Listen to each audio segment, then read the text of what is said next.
नमस्कार दोस्तों, स्वागत है आपका अपने यूट्यूब चैनल पर। दोस्तों, चैनल पे नए हो, चैनल को सब्सक्राइब करें, वीडियो को लाइक करें तथा बेल आइकन को क्लिक करें ताकि नए नए अपडेट्स आपके पास पहुंचती रहे। दोस्तों, बहुत ही इंपॉर्टेंट मुद्दे पर बात करने वाले हैं, क्योंकि दोस्तों आज के दिन 5 कंपनियों में बहुत बड़ी हलचल होने वाली है। तो उन कंपनियों के बारे में जानने वाले और उस हलचल के पीछे क्या कारण रहने वाला वो जानेंगे। तो दोस्तों, वीडियो बहुत ही इंपॉर्टेंट होने वाला, आपके पोर्टफोलियो की भी कंपनियां हो सकती है, तो जानना बहुत जरूरी है। साथ ही दोस्तों, वीडियो पे नए हो, चैनल को जरूर सब्सक्राइब करें, साथ ही वीडियो को लाइक भी करें। चलो दोस्तों, शुरुआत करते हैं। इन 5 शेयरों में दोपहर 3 बजे से 3:30 के बीच रहेगी तेज हलचल होने वाला कुछ बड़ा।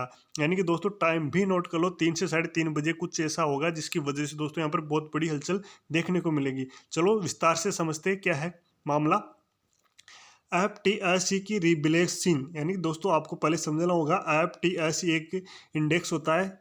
इस इंडेक्स में दोस्तों कंपनियों को निकाला जाता है और एंट्री की जाती है। तो दोस्तों आज के दिन 3 से 3:30 बजे के टाइम के अनुसार यहाँ पर 5 कंपनियों को तो निकाला जाएगा और 5 कंपनियों की एंट्री दी जाएगी। तो दोस्तों, उन जो कंपनियां एंट्री लेगी उनमें तो दोस्तों यहाँ पर खरीदारी की जाएगी, और जो बाहर निकलने वाली कंपनियां उनमें दोस्तों यहाँ पर बिकवाली देखने को मिल सकती है, जिस वजह से दोस्तों सबसे बड़ी हेराफेरी हो सकती है।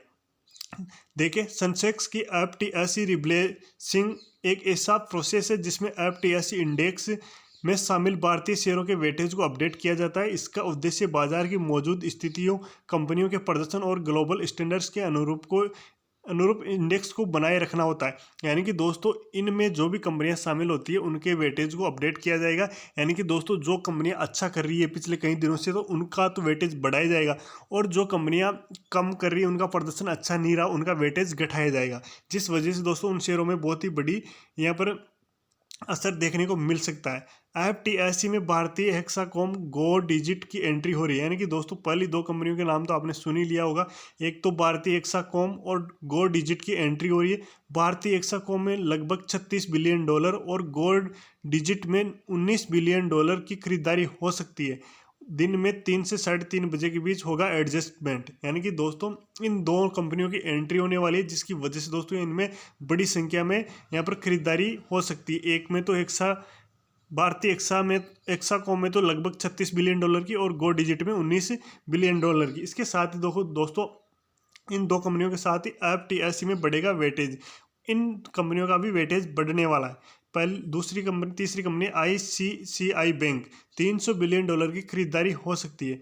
इसके साथ ही देखिए दोस्तों, कोटक बैंक $118 बिलियन की खरीदारी हो सकती है। वहीं कोटक बैंक में भी दोस्तों $118 बिलियन की खरीदारी हो सकती है। बजाज फाइनेंस में $66 बिलियन की खरीदारी हो सकती है। इसके साथ ही देखिए दोस्तों, अब उन कंपनियों को देख लेते हैं जिनका वेटेज घटने वाला है। अब यानी 5 कंपनियां तो हमने देख ली जिनका वेटेज बढ़ने वाला, तो इनमें दोस्तों यहाँ पर शेयर में प्राइस में बढ़ोतरी देखने को मिलेगी। अब उन कंपनियों को देखते हैं जिनमें वेटेज घटने वाला है। देखिए तो दोस्तों, पहली कंपनी यहाँ पर आ जाती है अडानी ग्रीन एनर्जी में $48 बिलियन की बिकवाली हो सकती है, क्योंकि दोस्तों इसका वेटेज घटेगा। पिछले कई दिनों से दोस्तों यहाँ पर इसमें आरोप लगाए जा रहे थे, जिसकी वजह से दोस्तों इतना अच्छा परफॉर्मेंस देखने को नहीं मिला। अब जाके दोस्तों इसका अब टीएससी इनका वेटेज घटाने जा रहा है, जिसकी वजह से दोस्तों $48 बिलियन की बिकवाली देखने को मिल सकती है। इसके साथ ही देखिए दोस्तों, M&M में $38 मिलियन की बिकवाली हो सकती है। श्री राम फाइनेंस में $27 बिलियन की बिकवाली हो सकती है। इसके साथ ही देखिए दोस्तों, टोरेंट पावर में $20 मिलियन की बिकवाली हो सकती है। फाइजर में 7 बिलियन की बिकवाली हो सकती है। ये अपन ने दोस्तों 10 कंपनियां जान ली। 5 तो वो कंपनियां जिनका वेटेज बढ़ने वाला, और 5 वो कंपनियां जिनका वेटेज घटने वाला।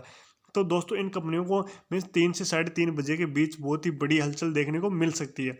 तो दोस्तों, सभी के पास ये अपडेट शेयर कर दो, क्योंकि दोस्तों सभी को जानना बहुत ही इंपॉर्टेंट है, क्योंकि दोस्तों बहुत बड़ी हलचल यहाँ पर देखने को मिल सकती है। इसके साथ ही देखिए दोस्तों, एफटीएसई इंडेक्स में कुछ कंपनियों को शामिल किया जाता है और कुछ को बाहर किया जाता है। ये कंपनियों के मार्केट कैप, लिक्विडिटी और परफॉर्मेंस पर निर्भर करता है। यानी कि दोस्तों, एफटीएसई इंडेक्स होता है वो जो जिस प्रकार से कंपनियां परफॉर्मेंस करती है उसके हिसाब से वो बाहर करता जाता है, और जो अच्छा परफॉर्मेंस करती है उनको अंदर एंट्री हो जाती है इस इंडेक्स के अंदर। वेटेज का बदलाव, कंपनियों का वेटेज उनके मार्केट कैप के आधार पर बढ़ाया जाता है और उनके मार्केट कैप के अनुसार घटाया जाता है। टीएससी इंडेक्स का उपयोग विदेशी निवेशक अपनी निवेश रणनीतियों के लिए करते हैं। किसी भी बदलाव का भारतीय शेयर पर बाजार में एफआई निवेश पर पड़ता है। यानी कि दोस्तों, एक एफआई वालों की सेलिंग और तथा बाइंग करने के लिए एक ग्रुप बनाया गया है, जिसकी वजह से दोस्तों यहाँ पर एफआई विदेशी निवेशक डायरेक्ट सेलिंग तथा यहाँ पर बाइंग करते हैं। इसके साथ ही देखिए दोस्तों, अगर किसी भारतीय कंपनी को FTSE इंडेक्स में जोड़ा जाता है तो उसमें विदेशी निवेश बढ़ सकता है। यानी कि दोस्तों इस इंडेक्स में कोई भी भारतीय कंपनी जुड़ती है तो उसमें विदेशी निवेश बढ़ता है। हम अभी बात कर रहे थे कि दोस्तों ये वो ऐसा इंडेक्स है जिसमें विदेशी निवेशक डायरेक्ट बाइंग तथा सेलिंग करते हैं।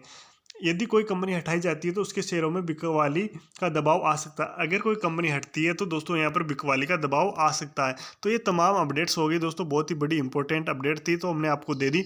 धन्यवाद दोस्तों।